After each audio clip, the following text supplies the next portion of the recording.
ಮೇ 9ಕ್ಕೆ ಪಶ್ಚಿಮ ಬಂಗಾಳದಲ್ಲಿ ಬಿಜೆಪಿ ಸರ್ಕಾರ ರಚನೆ ಆಗುತ್ತೆ. ಶನಿವಾರ ಪಶ್ಚಿಮ ಬಂಗಾಳದಲ್ಲಿ ಬಿಜೆಪಿ ಸರ್ಕಾರದ ಪ್ರಮಾಣ ವಚನ ನಡೆಯುತ್ತೆ. ಕೋಲ್ಕತ್ತಾದ ಬ್ರಿಗೇಡ್ ಪರೇಡ್ ಗ್ರೌಂಡ್ನಲ್ಲಿ ಬಿಜೆಪಿ ಸಿಎಂ ಪ್ರಮಾಣ ವಚನವನ್ನ ಸ್ವೀಕರಿಸಲಿದ್ದಾರೆ. ಮೇ 9ನೇ ತಾರೀಕು.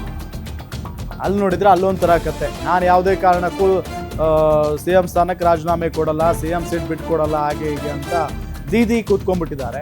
ಆದರೂ ಕೂಡ ಈಗ ಮೇ 9ನೇ ತಾರೀಕು ಬಿಜೆಪಿಯಿಂದ ಯಾರು ಸುಮಿತ್ ಭಟ್ಟಾಚಾರ್ಯ ಅವರು ಇಲ್ಲಿ ಸಿಎಂ ಆಗಿ ಪ್ರಮಾಣ ವಚನವನ್ನು ಸ್ವೀಕರಿಸ್ತಾರೆ ಅನ್ನೋದು ಗೊತ್ತಾಗ್ತಾ ಇದೆ.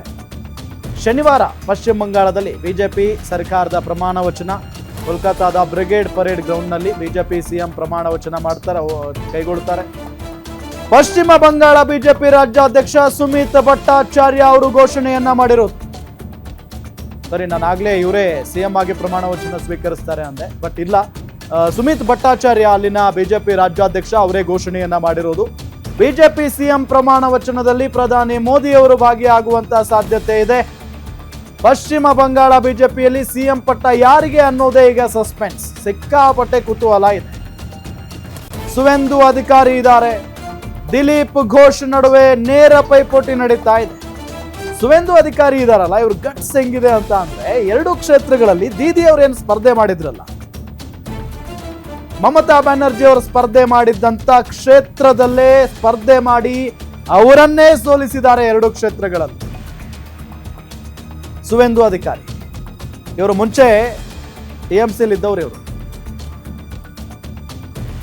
ಅದಾದ ನಂತರ ಬಿಜೆಪಿಗೆ ಬರ್ತಾರೆ. ಬಿಜೆಪಿಗೆ ಬಂದು ದೀದಿ ವಿರುದ್ಧ ನಿಂತ್ಕೊಂಡಿದ್ರು. ಕಳೆದ ಬಾರಿ ಅವಾಗ ಸೋತಿದ್ರು. ಸೊ ಈಗ ಮತ್ತೆ ಅವರ ವಿರುದ್ಧನೇ 2 ಕ್ಷೇತ್ರಗಳಲ್ಲಿ ನಿಂತ್ಕೊಂಡ್ರು. ಅಲ್ಲೂ ಗೆದ್ದಿದ್ದಾರೆ. ಈಗ ಅವ್ರನ್ನ ಸೋಲಿಸಿದ್ದಾರೆ.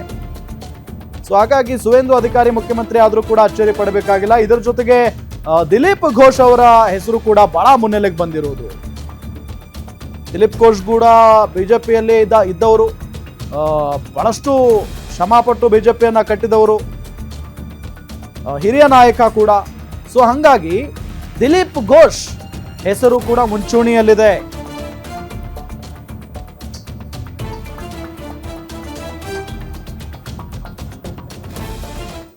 ಡೀಟೇಲ್ಸ್ ಕೊಡ್ತಾರೆ ನಮ್ಮ digital editor Dilip. News desk ಇಂದ ನೇರ ಸಂಪರ್ಕದಲ್ಲಿ ಜಾಯಿನ್ ಆಗಿದ್ದಾರೆ. ದಿಲೀಪ್, ಒಂದ್ ಕಡೆ ತಮಿಳುನಾಡಿನ ರಾಜಕಾರಣ ಇಂಟ್ರೆಸ್ಟ್ ಆಗ್ತಾ ಇದ್ರೆ, ಮತ್ತೊಂದ್ ಕಡೆ ಸಿಕ್ಕಾಪಟ್ಟೆ ಕುತೂಹಲ ಕೆರಳಿಸ್ತಾ ಇರೋದು ಪಶ್ಚಿಮ ಬಂಗಾಳದ ಬಿಜೆಪಿ ಅಥವಾ ಮುಖ್ಯಮಂತ್ರಿ ಅಭ್ಯರ್ಥಿ ಯಾರು, ಮುಖ್ಯಮಂತ್ರಿ ಯಾರಾಗ್ತಾರೆ ಅಂತ ಹೇಳಿ ಏನ್ ನಡೀತಾ ಇದೆ ಪಶ್ಚಿಮ ಬಂಗಾಳದ ರಾಜಕಾರಣ? ರಾಮ್, ಒಂದು ರೀತಿಯಲ್ಲಿ ಪಶ್ಚಿಮ ಬಂಗಾಳದಲ್ಲಿ ಈಗ ಕೇಸರಿ ಅಲೆ ಮನೆ ಮಾಡಿದೆ. ಇದೇ ಮೇ 9ನೇ ತಾರೀಕು ಅಂದರೆ ಇದೇ ಶನಿವಾರ ಒಂದು ಬಿಜೆಪಿಯ ಒಂದು ನೂತನ ಸಿಎಂ ಏನಿದ್ದಾರೆ ಅವರ ಒಂದು ಪಟ್ಟಾಭಿಷೇಕ ಸಮಾರಂಭ ನಡೆಯುತ್ತೆ. ಅವರ ಪ್ರಮಾಣ ವಚನ ಕಾರ್ಯಕ್ರಮಕ್ಕೆ ಈಗಾಗಲೇ ಪರೇಡ್ ಗ್ರೌಂಡ್ ಕೂಡ ಸಿದ್ಧವಾಗಿದೆ. ಈ ಕುರಿತಾಗಿ ಸುಮಿತ್ ಭಟ್ಟಾಚಾರ್ಯ ಏನಿದ್ದಾರೆ ಬಿಜೆಪಿಯ ರಾಜ್ಯಾಧ್ಯಕ್ಷರು, ಪಶ್ಚಿಮ ಬಂಗಾಳದ ರಾಜ್ಯಾಧ್ಯಕ್ಷರು, ಅವರಿಗಾಗಲೇ ದಿನಾಂಕ ಮತ್ತು ಸ್ಥಳ ಅಂದರೆ 9ನೇ ತಾರೀಕು ಬೆಳಗ್ಗೆ 10 ಗಂಟೆಗೆ ಕಾರ್ಯಕ್ರಮ ನಡೆಯುತ್ತೆ ಕೋಲ್ಕತ್ತಾದಲ್ಲಿ ಅಂತ ಹೇಳ್ಬಿಟ್ಟು ಈಗಾಗಲೇ ಘೋಷಣೆ ಮಾಡಿದ್ದಾರೆ. ಮತ್ತು ಪ್ರಧಾನಿ ಮೋದಿಯವರು ಕೊನೆಯ ಹಂತದ ಚುನಾವಣಾ ಪ್ರಚಾರಕ್ಕೆ ಆಗಮಿಸಿದ್ದ ವೇಳೆಯೇ ಹೇಳಿದರು, ಏನೊಂದು ಪಶ್ಚಿಮ ಬಂಗಾಳದಲ್ಲಿ ಬಿಜೆಪಿ ಸರ್ಕಾರ ರಚನೆ ಆಗುತ್ತೆ, ಸಿಎಂ ಅವರ ಪ್ರಮಾಣ ವಚನ ಸಮಾರಂಭಕ್ಕೆ ನಾನು ಬರ್ತೀನಿ ಅಂತ ಹೇಳ್ಬಿಟ್ಟು ಪ್ರಧಾನಿ ಮೋದಿಯವರು ಒಂದು ಮತ ಎಣಿಕೆ ಫಲಿತಾಂಶ ಬರೋದಕ್ಕೆ ಮುಂಚೆನೇ ಹೇಳಿದರು. ಹಾಗಾಗಿ ಪ್ರಧಾನಿ ಮೋದಿಯವರು ಈ ಕಾರ್ಯಕ್ರಮಕ್ಕೆ ಬರೋದು 100% ಪಕ್ಕಾ ಅಂತ ಹೇಳ್ಬೋದು. ಜೊತೆಯಲ್ಲೇ ಕೇಂದ್ರ ಗೃಹ ಸಚಿವ ಅಮಿತ್ ಶಾ ಅವರು ಬರ್ಬೋದು, ಬಿಜೆಪಿ ರಾಷ್ಟ್ರಾಧ್ಯಕ್ಷರಾದ ನಿತಿನ್ ನಬೀನ್ ಅವರು ಕೂಡ ಆಗಮಿಸುವಂಥ ಸಾಧ್ಯತೆ ಇದೆ.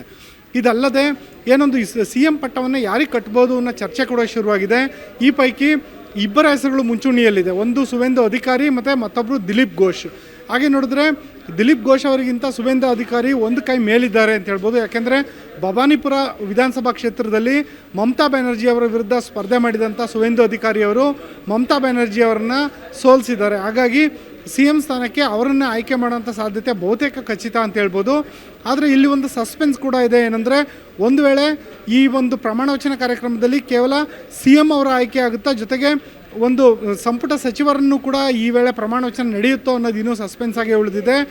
ಒಂದು ಹಂತದಲ್ಲಿ, ಮೊದಲ ಹಂತದಲ್ಲಿ ಕೆಲವು ಸಂಪುಟ ಸಚಿವರನ್ನು ಮಾತ್ರ ಸಂಪುಟಕ್ಕೆ ಸೇರ್ಪಡೆ ಮಾಡಿಕೊಂಡು ಅವರ ಪ್ರಮಾಣ ವಚನ ಸಿಎಂ ಜೊತೆಗೆ ನಡೆಯುತ್ತೆ. 2ನೇ ಹಂತದಲ್ಲಿ ಮತ್ತೊಂದು ಬಾರಿ ಪ್ರಮಾಣ ವಚನ ಕಾರ್ಯಕ್ರಮ ನಡೆಯೋ ಸಾಧ್ಯತೆ ಇದೆ. ಅದು ಕೆಲವು ಇನ್ನಿತರ ಸಚಿವರ ಒಂದು ಪ್ರಮಾಣ ವಚನ ಕಾರ್ಯಕ್ರಮ ನಡೆಯೋ ಸಾಧ್ಯತೆ ಇದೆ.